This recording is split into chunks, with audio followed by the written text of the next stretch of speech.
When you're building in an HOA, they always have these, especially in the type of HOAs we build in, they have these parameters and requirements that you need to meet. And a lot of them are textures, types of cladding that's on the house, colors, LRV, which is light reflective value.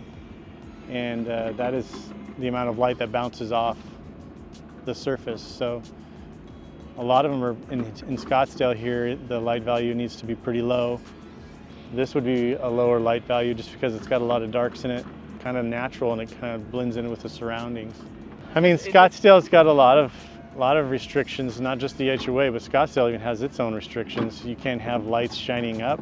They don't like light pollution. Yeah, in DC Ranch, they have a book of all the different styles, and each one of those styles have a lot of requirements that you have to meet for each of those styles. It has to be certain kind of architecture. It has to be certain kind of finishes that match that style of house that you choose to build by.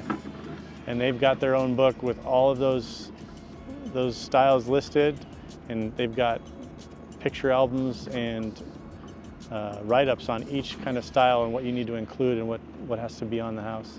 Hey guys, welcome back to Opulent Oasis.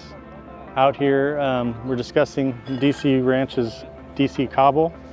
DC Ranch is our neighborhood we're building in, and this is what we call DC Cobble. It's what came out of the ground here. So those of you who have been following along with Opulent Oasis, as you know, when we've done all this grading and excavating of this hillside lot, you see a lot of stone coming out of this hill, hence we've got these piles of rock. This is actually native to this area. This is called DC Cobble. This neighborhood is called DC Ranch. So all this natural stone comes from this area, and it's getting harder and harder to get because this neighborhood is almost developed. I know there's got probably a few more lots still available, but this is a natural thing that came from this area.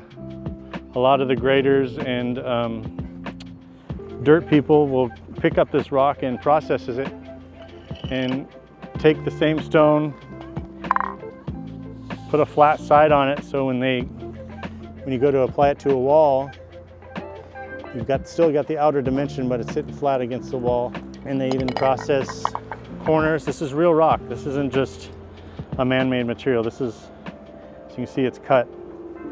So you got corners that can go on the corner of a wall.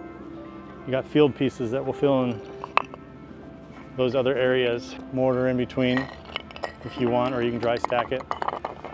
But I'll show you up above the walls that they've done throughout the neighborhood to kind of keep a cohesive feeling going throughout, and that it's native and it's from this area. It's all natural. So we've got a wall that kind of surrounds the bottom of our property, and it's kind of a natural serpentine kind of wall that kind of meanders around to hold the first lift of dirt before we tier to the next wall. So we've decided to cover it with the natural stone that's from this area, the DC Cobble, and we're going to dry stack it just like it is throughout the whole neighborhood, which we have these pieces, we have the corner pieces, and we will be able to dry stack this. Of course, people with talent will do this, not me, and knock off what they need to get it as close and tight as they can, and I'll show you up above how that's going to finish out. We're standing at the walls that are going throughout the neighborhood with this cladding on it. It's called DC Cobble. I just wanted you guys to see a finished product of what it actually looks like dry stacked. But I just appreciate you guys coming out to Opulent Oasis, spending some time with me and learning about my stone cladding that's gonna surround the property, kind of give it that fortress feel. Stay tuned till next time.